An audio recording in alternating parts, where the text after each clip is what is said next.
মানিয়ে নিয়ে চলছে জীবন,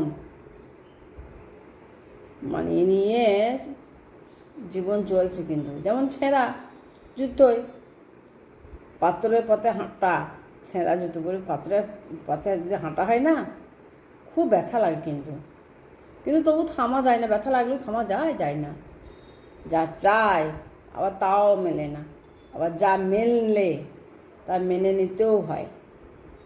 হাসির আড়ালে গোপন থাকে হাজারটা কষ্টের স্তূপ।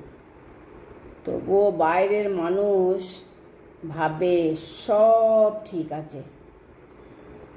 জীবন শিখিয়েও দিয়েছে সব কিছু বদলানো যায় না, কিছু কিছু সহ্য করে নিতে হয়। সবচেয়ে সহ্য করাটাই হচ্ছে সবচেয়ে বড় বুদ্ধিমানের কাজ। আমাকে রেখো দুঃখে কিংবা সুখে, যখন যেমন মনে হয় তেমনভাবেই তুমি আমাকে রেখো। আমাকে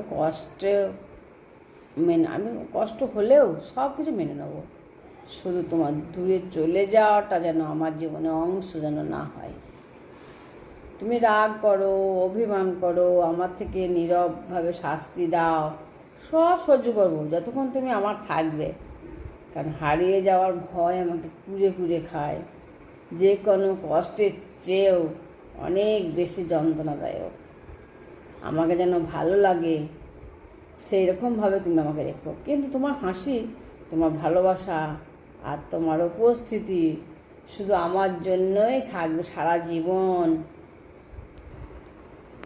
আমি অপেক্ষা করব তোমার জন্য, দিনের শুরু থেকে আমি অপেক্ষা করব, সত্যিই অপেক্ষা করব।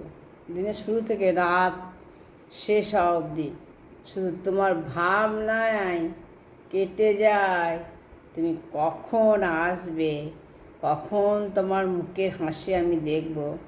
এই ভাবনাতেই সব থমকে থাকে। তোমার অপেক্ষা, তোমার অপেক্ষা, আমার মানে যে আমি অপেক্ষা করে থাকি তোমাকে ঘিরে। কারণ তোমাকে ছাড়া আমার প্রতিটা মুহূর্ত যেন অপূর্ণ লাগে, ভালো লাগে না। ফোনের একটুখানি সাড়া, ফোনে যে ওপার থেকে তুমি যে কথাগুলো বলো সেইটা শুনতে পেলে, অথবা দরজায় তোমার আশা, সব কিছু আমার জন্য যেন উৎসবের মতো হয়ে যায়। তুমি যত দূরেই থাকো আমার মন তোমার চারপাশে ঘুরে বেড়ায়। তোমার দেখা, তোমার ছুঁয়ে রাখা, এই ইচ্ছে নিয়েই আমার প্রতি